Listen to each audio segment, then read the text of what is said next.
días con todos. La primera feria virtual del libro de España tiene el agrado de presentar desde Jaén, España, a Fernández Amela Remedios, quien nos hará la presentación de un ensayo psicológico titulado ¿Por qué no me quieres, mamá?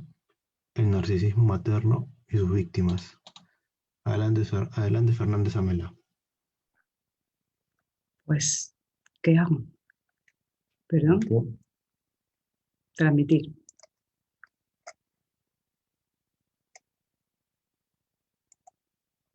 Buenos días. Hola, buenos días. Aquí en España son las 8:30 de la mañana y quiero agradecer a las personas que se han conectado tan temprano para ver esta presentación en una mañana de sábado, pero sobre todo quiero agradecer a los organizadores de este evento la oportunidad que me han dado para poder presentar mi libro, ¿vale? El libro que voy a presentar tiene un título impactante realmente. ¿Por qué no me quieres, mamá? El narcisismo materno y sus víctimas. Este libro ha sido fruto de un trabajo muy, muy importante para mí, porque ha representado un legado que quiero dejar a todos mis compañeros y a todas las personas que puedan detectar a este tipo de víctimas. Me gustaría empezar por hablar del amor materno, porque no hay nada comparable al amor de una madre hacia su hijo. Dicen que no hay nada más importante ni más grande. Sin embargo, la idea de maternidad como el mayor signo de abnegación y altruismo se ha desmoronado hace unas décadas. Se supone que las madres son el paradigma de los seres abnegados y desinteresados. También se supone que protegen a sus hijos de todo tipo de riesgos, siendo capaces de dar la vida por ellos. No estamos preparados para ver que una madre puede no ser así. La doctora Karen McBride, que publicó hace unos años un libro sobre este tema, es psicoterapeuta y sí es hija de una madre narcisista. Comienza aceptando este hecho en la introducción de su libro, que aquí en español se llama Madres que no saben amar. Es un título diferente en inglés. Lo publicó en 2008. Dice así: nuestra relación con nuestra madre nace de forma simultánea con nuestra entrada en el mundo. Cuando respiramos por primera vez, exteriorizamos el inicial y dependiente anhelo humano por conseguir protección y amor en presencia de nuestra madre. Somos una con ella en el útero y en la mesa de partos. Esta mujer, nuestra madre, todo lo que es y lo que no es, nos ha dado la vida. Nuestra conexión en este instante y desde ahora en adelante lleva consigo un peso psicológico tremendo para nuestro bienestar para toda la vida. Por extraño que parezca, yo nunca he querido creer esto. Para Karen McBride, víctima confesa de una madre narcisista, como han podido ver, el pensar que las madres de otras niñas no se comportaban como la suya le producía un dolor inmenso.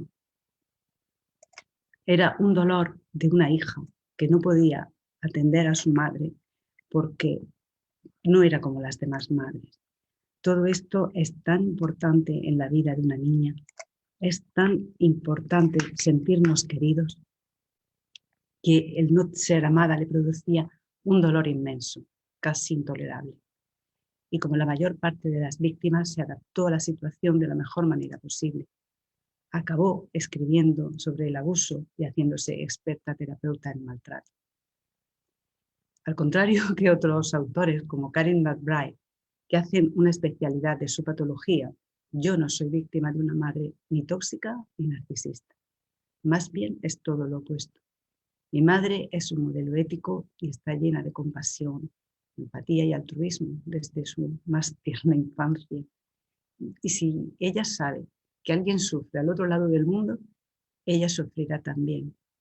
Sus aspiraciones son hacer felices a quienes la rodeamos, seamos o no de su familia. Y el que mi madre tenga una personalidad tan altruista me ha ayudado a ver cómo otras hijas no tienen mi suerte.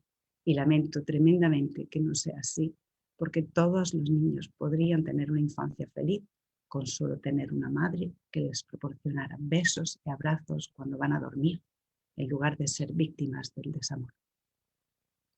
Esta distancia emocional, esta no implicación en los problemas de mis pacientes me ha permitido ser objetiva. No quiero culpar a McBride y a otras autoras de libros de autoayuda de no serlo, pero creo que el estar fuera del círculo de las violencias durante la infancia me permite contemplar los hechos de una manera más, podemos decir, científica. En este trabajo he descrito a las víctimas de madres narcisistas, un numeroso grupo de pacientes que no parece estar recibiendo toda la atención terapéutica que se les debiera prestar. En contraste con otros grupos de víctimas, hay atención para víctimas de accidentes, de maltrato, de violación, de abandono, de secuestro. ¿Por qué? ¿Por qué este tipo de víctimas no recibe la atención? En principio, porque no se las detecta. En principio, todos podemos ser víctimas de algo a lo largo de nuestra vida. Y es verdad que el hecho de convertirnos en víctimas es único en cada persona. Podemos ser golpeados por catástrofes naturales, guerras, accidentes de circulación, por incendios, inundaciones y otras circunstancias que vengan del ambiente. También podemos ser víctimas de agresiones de otras personas. Incluso en estas agresiones el daño dependerá de varias cosas, no será igual para todas las personas. Dependerá de quién nos haya producido el daño, porque no es lo mismo que seamos agredidos por alguien desconocido que por un familiar. Y tampoco si es por una persona o son varias personas. El daño también puede producir diferentes efectos según la edad en la que se sufrió, porque no es igual si las tragedias nos ocurren cuando somos pequeños y no tenemos ni la experiencia, ni la sabiduría, ni suficientes mecanismos de adaptación para luchar contra la adversidad. Dependerá el daño de su duración, de la duración del daño, es decir, del evento. Nos referimos al tiempo durante el cual se mantuvo la situación dañina, porque es diferente si todo sucede en un instante o se prolonga en el tiempo. Un ejemplo es que suceda un secuestro express, no será tan dañino como comparable con el de Ortega Lara, que es el más largo de España. Dependerá también del grado de intimidación que se empleó y el riesgo percibido. El riesgo percibido porque a más riesgo percibido, mayores serán las secuelas. También resultaremos más o menos dañados cuando todo acaba. Cuando todo acaba, el apoyo social es muy importante. Si recibimos un apoyo afectivo, en esos momentos el daño será menor.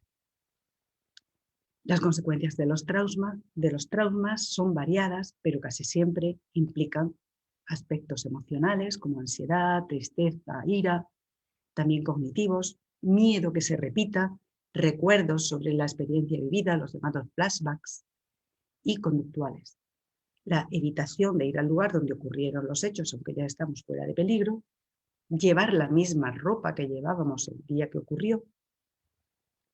Y por otra parte, las secuelas y las repercusiones psicológicas serán los sentimientos de vergüenza o de culpa que la sensibilidad de la víctima pudiera desarrollar en algún momento. Este proceso, como vemos, es único y diferirá en muchísimos aspectos psicológicos. Y este proceso único en cada víctima no está bien perfilado a la hora de diagnosticar y menos aún de tratar a las personas que han sufrido daños o agresiones, porque la ciencia, particularmente la psicología clínica, ha aplicado para los traumas el paradigma del estrés postraumático. Un trastorno por estrés postraumático será el diagnóstico. Y esto es meter a todas las víctimas en el mismo saco. Y sabemos que cada víctima es única. En el caso de las víctimas de madres tóxicas o narcisistas, he de aclarar que la mayoría de las víctimas son niñas, son mujeres. Pues en ese caso, su madre es la que produce el daño. Es su madre. Y lo hace de una manera sutil. No estamos hablando de madres psicopáticas, crueles o perversas, porque este tipo de víctimas darían para otro libro. Me gustaría explicar el porqué de esta portada. Elegí este cuadro que es de Mary Cassatt, una pintora impresionista que viajó a París para trabajar con los pintores impresionistas y se llama La Toilette. En él puede verse a una madre muy cerca del espejo, reflejada, sentada, bien peinada y maquillada. Está peinando a su hijita, que está tranquila en su regazo, con las manos quietas, una encima de la otra. Y la madre la peina, la cuida, pero su mano izquierda sujeta a su hija por la barbilla. Esta postura de aparente cuidado es también un intento de control. No hacía ninguna falta sujetar a la cabeza de la niña, pero ella lo hace. Igual que las madres narcisistas, que por un lado parece que te están cuidando y por otro te aprisionan, te controlan y te doblegan para que estés pasiva a su lado. Este libro no tiene en profundidad una profundidad sobre el narcisismo más que como explicación de cómo se siente la hija de una mujer narcisista. Las mujeres víctimas, porque ya he señalado que son niñas, acuden a consulta por distintos motivos. Ese interés en las víctimas es lo que me ha llevado a escribir la búsqueda de una explicación comprensible que dé respuesta a los sentimientos ambivalentes y de otro tipo, la tristeza, el miedo, la dependencia emocional que desarrollan muchas hijas de madres narcisistas. La alta frecuencia con la que he observado este tipo de trastornos en las consultas externas del equipo de salud mental en el que trabajo actualmente me ha llevado a sensibilizarme con este tipo de víctimas, las hijas de estas mujeres extrañas. Ellas, nuestras víctimas, viven la infancia, la pubertad y a menudo los años de madurez bajo la influencia de una madre que podrían llamar peculiar, lo cual es una experiencia que deja a los hijos en un estado psicológico cercano a la perplejidad, con una introspección y elaboración de sus experiencias vitales muy diferentes a como hubieran sido de haber tenido una madre normal. Y esta elaboración psicológica, por supuesto disfuncional, requiere una mayor ayuda. Son grandes desconocidas y, por tanto, olvidadas. El libro hace un recorrido a través de todo el proceso de victimización y así los temas que van a ir desarrollándose son diversos.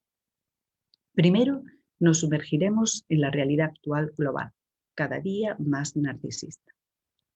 Pero esta explicación social nunca será suficiente para comprender a las víctimas, sino va acompañada de una descripción del comportamiento materno.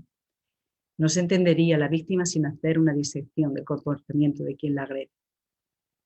Por ello, describí el comportamiento rígido y pernicioso de los narcisistas en general y de las madres narcisistas en particular, su mundo familiar y el cómo construyen en sus hijos, sobre todo en sus hijas, un estilo cognitivo peculiar, donde la culpabilidad y la confusión se hacen dueñas de su psiquismo. Esto no sucede porque sí. Estas madres son reinas en su pequeño mundo familiar, y el resto de sus componentes, los componentes de la familia, son sus súbditos, empezando por el padre, al que eligen cuidadosamente, y siguiendo por sus hijos. En esta estructura familiar peculiar, si hay un hijo varón, que será el niño de oro, él será colmado de toda clase de privilegios, por encima del padre, por supuesto, mientras que una hija será elegida para ser una cenicienta. Los cuentos son importantes en el desarrollo de los niños y en el libro analizo los cuentos de hadas con detalle, porque tanto en el cuento de Blancanieves como el de la Cenicienta, los perfiles familiares de las madres e hijas se ven claramente. Tras hacer una disección de cómo estas madres reinas consiguen hacerse con un poder desmesurado y maligno, desarrollaré los contenidos de una actividad grupal para tratar terapéuticamente a las víctimas en lo que yo he denominado terapia de princesas. Porque ellas son mis princesas, y a ellas les he dedicado el libro. Y a todas desde aquí les mando un abrazo virtual y un beso. También daré pequeños consejos para contrarrestar el efecto de las manipulaciones maternas en la vida adulta de sus hijas, como es el entrenamiento asertivo dirigido a responder a la crítica negativa, ya que estas madres dirigen a sus hijas comentarios demoledores ante casi todo lo que hacen o dicen. Y por último, se proponen caminos prácticos de prevención del narcisismo en las jóvenes generaciones. Por ejemplo, acabar con el bullying es muy importante.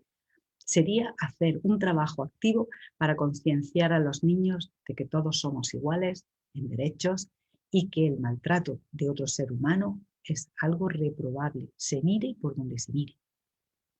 Quiero aclarar que los casos descritos a lo largo del libro pertenecen a personas reales.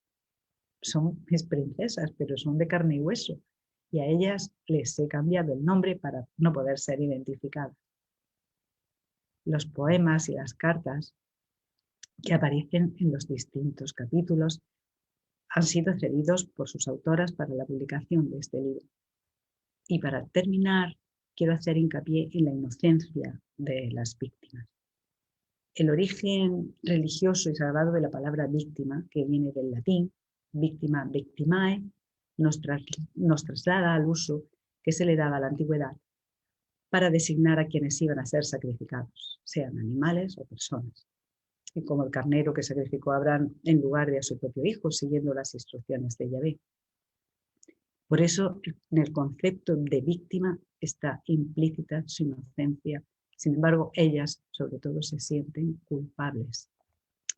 Tanto es así que con frecuencia las víctimas se encuentran con el trauma sin haber alcanzado plena conciencia de que estaban en peligro, o bien minimizaban el riesgo que se cernía sobre ellas. Y no siempre son conscientes de que sufren este tipo de daño, o no se lo quieren creer, o no te lo quieren decir, porque las niñas buenas no hablan mal de sus madres. Eso es algo que tienen muy interiorizado. Todos tenemos una madre a la que tenemos que adorar y no podemos hablar mal de ella. Y estas niñas tampoco. Interiorizan muy pronto que de mamá no se habla mal nunca. Y ellas, a pesar de crecer en un hogar diferente al de las demás niñas, no se hacen demasiadas preguntas sobre por qué sus madres las tratan de manera diferente. Sin embargo, hay una pregunta que sí se hacen con demasiada frecuencia. ¿Qué hay de malo en mí para que no me quieras, mamá? O lo que es igual, ¿por qué no me quieres, mamá? Y este libro se dirige a todos los que desean dar respuesta a estas preguntas, sean psicólogos, psiquiatras, enfermeros, trabajadores sociales. Y con esto me despido con mi agradecimiento a la editorial Létrame, que creyó desde mi primera hora en mi proyecto, y a los organizadores de esta feria virtual del libro, que me ha dado la oportunidad de dar a conocer mi trabajo de una manera desinteresada. Pero no quiero dejarles sin desearles a todos que si se encuentran en su vida a una víctima de una madre narcisista, la ayuden a convertirse en princesa, porque no hay nada más hermoso que devolver la dignidad y el brillo a quien nunca debió perderlo por el camino. Muchas gracias.